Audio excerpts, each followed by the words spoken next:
I'm joined now by Don Lystra. He's the author behind Something That Feels Like Truth, and he's November's featured author next door for the National Writers Series. So first things first, getting to know a little bit about you, how does an engineer become a fiction writer? Well, that's a good question, and I'm not sure I have a perfect answer, but I always loved language and literature. Even though I wanted to be an engineer and studied to be an engineer, I always loved writing and literature, and had the idea that I was going to try to write someday. And when I got to be in my 50s and had some more time on my hands, I decided it was a good time to try to do it. And so I tried to do it in kind of an amateurish way in the beginning, but I found that I liked it well enough that I wanted to keep doing it. And so it's been about 15 or 20 years now that I've been at it, and I haven't stopped yet. Very cool. Now, your book is a collection of stories. Where do those come from? Well, they're stories that are set in Michigan, or they have some connection to Michigan.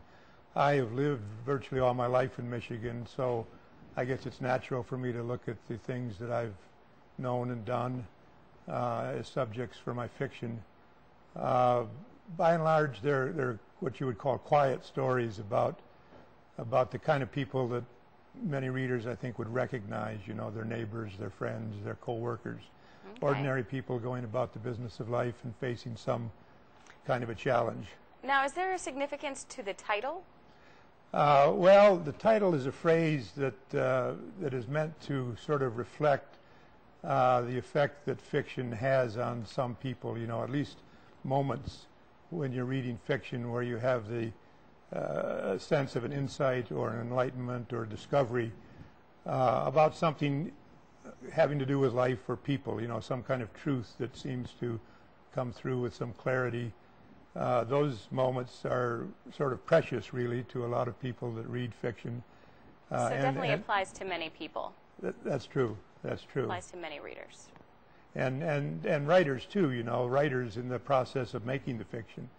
It is a process of discovery and exploration, and you know, when you have one of these discoveries, it is quite a strong impression that you have that you're connected to something, you know, deep and profound. All right. Well, thanks again to Don Lystra for stopping by our studio for this Writer's Minute.